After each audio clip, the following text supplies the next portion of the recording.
Les odeurs que vous sentez ici, les sons que vous entendez, les couleurs que vous voyez, le vent que vous ressentez, étaient tous les mêmes dans le passé.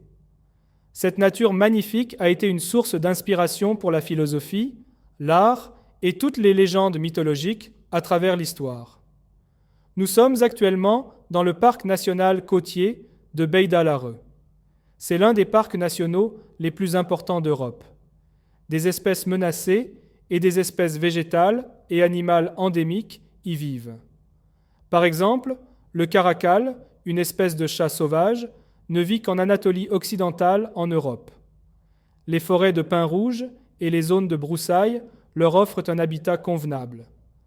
Antalya est le seul habitat naturel du cerf élaphe au monde. Les tortues marines utilisent ces plages pour pondre leurs œufs pendant les mois d'été. Une importante population de phoques moines de Méditerranée, en danger d'extinction et dont il ne reste que 800 individus sur Terre, vit sur les côtes turques. Il utilise ces rivages pour se reproduire et se nourrir. Certaines des plantes vivant dans cette région sont des plantes médicinales et aromatiques.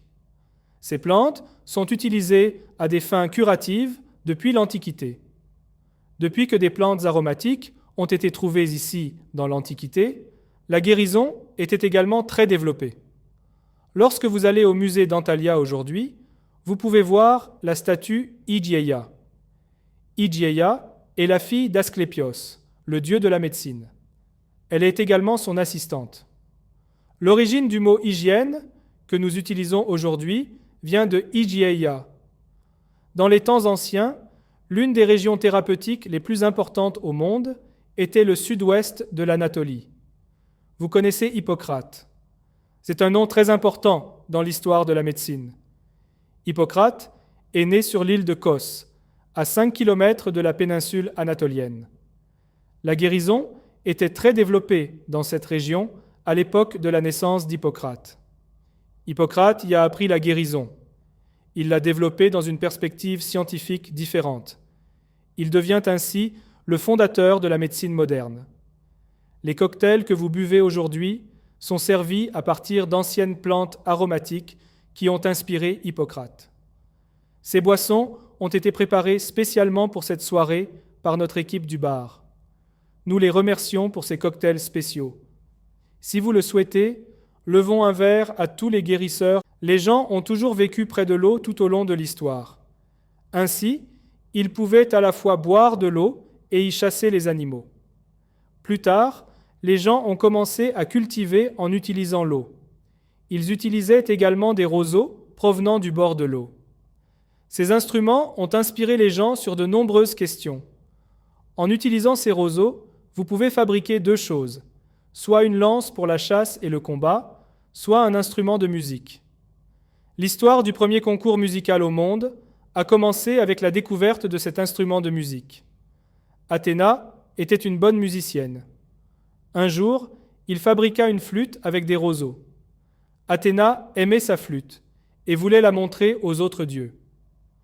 Un jour, il organisa une fête pour montrer cet instrument à tout le monde. L'instrument était très bon. Mais quand il a commencé à jouer de la flûte, tout le monde s'est mis à rire, parce que son visage prenait une forme différente lorsqu'il jouait de la flûte. Athéna, qui était naturellement très bonne, devint extrêmement en colère. Il quitta immédiatement le repas. Il est allé au mont Ida et a lancé sa flûte. Cependant, un berger trouva la flûte. Le nom du berger était Marsyas, et Marsyas était aussi bon en musique. Il a appris à jouer de la flûte très facilement. En quelques années, il devient un musicien très célèbre. Et l'autre musicien célèbre, Apollon, qui est un dieu, a entendu la flûte de Marsyas. Dieu Apollon a invité Marsyas à un concours de musique. Il y avait un jury au concours. Le président du jury était Midas. Le concours s'est terminé par un tirage au sort. Sur ce, Apollon proposa de retourner les instruments et de jouer. Marsyas a renversé la flûte et ne pouvait pas en jouer. Mais Apollon jouait de la lyre. Et le dieu Apollon a gagné. Il y avait une règle. C'est pourquoi Apollon a puni Marsyas. Ils ont écorché Marsyas. Marsyas a beaucoup souffert, et les larmes de Marsyas formèrent une rivière. Cette rivière s'appelait la rivière Marsyas. Et on dit que la voix qui sort des roseaux est la voix mélancolique de Marsyas. Ces sons de roseaux sont la voix de Marsyas, une voix triste. Le cèdre que vous voyez sur cette photo n'a que 2000 ans. Celui que vous voyez à côté de vous, c'est moi, j'ai 40 ans. C'est très excitant. Pouvez-vous imaginer cela ? Cet arbre a le même âge que Jésus. Cet arbre a vu l'Empire romain, l'Empire seldjoukide, l'Empire ottoman et la République de Turquie. Qui sait, cet arbre a été témoin d'amour, de guerre et d'intrigue. C'est pourquoi les gens pensaient que ces arbres étaient immortels, car tout au long de l'histoire, ils ont été témoins de telles choses. À cette époque, ces arbres étaient utilisés dans la construction navale. Les navires fabriqués à partir de cet arbre étaient préférés, car ils étaient grands et résistants à l'eau. Par conséquent, si vous aviez une grande forêt de cèdres, vous auriez de grands navires et une marine. Cela signifierait que vous dominiez toute la Méditerranée. Alors comment ? Comment transportait-on les cèdres jusqu'au bord de la mer ? As-tu des idées ? Peut-être des extraterrestres ? À cette époque, les gens coupaient les cèdres et les laissaient dans les rivières, atteignant la mer depuis les montagnes. Plus tard, ils ramassèrent des cèdres sur la plage et construisirent de grands navires dans les chantiers navals. Au fait, avez-vous entendu parler de l'épopée de Gilgamesh ? Cette épopée remonte à 3000 ans. Comme vous le savez, au début de l'histoire, les gens écrivaient sur des tablettes de pierre. Bien sûr, nous avons recommencé à écrire sur des tablettes, mais à l'époque, les gens ne connaissaient pas le papier. Ils ont tout écrit sur des tablettes de pierre. Ils écrivaient également leurs épopées sur des tablettes de pierre. L'épopée de Gilgamesh est donc la première épopée écrite de l'histoire. Selon cette épopée, le cèdre est une forêt très importante et doit être protégée. Et cette forêt avait un gardien de la nature. Il s'appelait Humbaba. Selon la légende, Gilgamesh et son ami Enkidu partent à l'aventure et combattent partout tout en recherchant l'immortalité. Lorsqu'ils arrivent dans la forêt de cèdres, ils tuent Humbaba. Et ils seront maudits à partir de ce jour. Comme vous le comprenez, les gens sont conscients de l'importance de la nature depuis le début de l'histoire. Selon la légende, Daphné est une belle fée des forêts qui erre librement dans la forêt. Tout le monde le respecte et personne ne peut s'approcher de lui. Apollon est le dieu solaire beau, puissant et joueur de lyre. Tout le monde l'admire. Un jour, Apollon aperçoit Daphné dans la forêt et tombe amoureux de la belle fée de la forêt.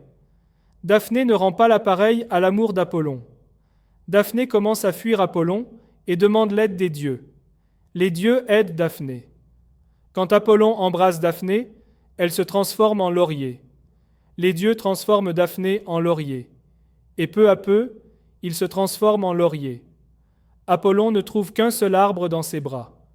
Apollo est très bouleversé par cette situation et regrette ses actes. À partir de ce jour, il commença à se promener avec une couronne de feuilles de laurier sur la tête. Les statues d'Apollon ont une couronne de feuilles de laurier sur la tête.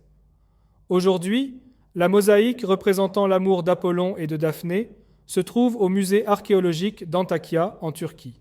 Selon la légende, Zeus serait né sur l'île grecque de Crète, située entre la Grèce et la Turquie. Zeus atteint l'adolescence en Crète. Il existe de nombreux caroubiers sur l'île de Crète. Aujourd'hui comme hier, on croit que la caroube a un effet aphrodisiaque. Zeus mange beaucoup de caroubes ici. Ainsi, Zeus devient un dieu très lubrique. Il commence à coucher avec toutes les femmes de l'île. Les habitants de l'île n'aiment pas cette situation. Lorsque Zeus devient adulte, il vient au mont Olympe en Anatolie. Il devient le dieu des dieux du mont Olympe. Zeus ne libère pas non plus les femmes ici et couche à nouveau avec toutes les femmes là-bas. Les chevriers du mont Olympe sont en colère contre le comportement de Zeus. Alors un jour, ils trouvent Héra, l'épouse préférée de Zeus, et couchent avec elle. Héra tombe enceinte. Les seins d'Héra se remplissent de lait. Plus tard, Héra s'enfuit de Zeus pour qu'il ne comprenne pas cette situation. Grimpe au sommet du mont Olympe. Une nuit, Héra projette tout le lait de ses seins dans le ciel. Ainsi, Milky Way fut créé et tira son nom de cette histoire. Les monts Taurus s'étendent le long de la côte sud de l'Anatolie. Des taureaux sauvages vivaient autrefois ici. Chaque corne de ces taureaux mesurait 1 mètre de long. Imaginez s'ils étaient presque aussi grands qu'un humain. Ces taureaux étaient si forts que même les lions ne pouvaient pas les affronter. C'étaient donc les animaux les plus forts de la nature. Si une personne chasse un taureau, elle devient un héros dans son propre pays. Lorsque les taureaux étaient chassés, les villageois étaient nourris pendant 1 semaine. Ils symbolisaient donc l'abondance. Dans les temps anciens, les fêtes d'Artémis commençaient par des corridas. Aujourd'hui, les corridas se poursuivent dans de nombreuses régions d'Anatolie. Le nom taureau de ces montagnes vient du mot taureau, signifiant taureau. La constellation du taureau que vous voyez lorsque vous regardez le ciel nocturne et le signe du taureau en astrologie tire son nom de là. Une inscription a été trouvée il y a 150 ans dans l'ancienne ville de Tralles, au nord de la Carie. L'une des premières chansons au monde a été trouvée dans cette inscription. Il a été écrit il y a 2000 ans pour un homme ordinaire, Seikilos. Cette chanson est l'une des chansons les plus anciennes qui ont survécu jusqu'à nos jours, parce qu'il contient des mots et des signes. De plus, cette inscription est aujourd'hui exposée au Musée national du Danemark à Copenhague. Vous écoutez cette chanson en ce moment. L'inscription est écrite comme suit.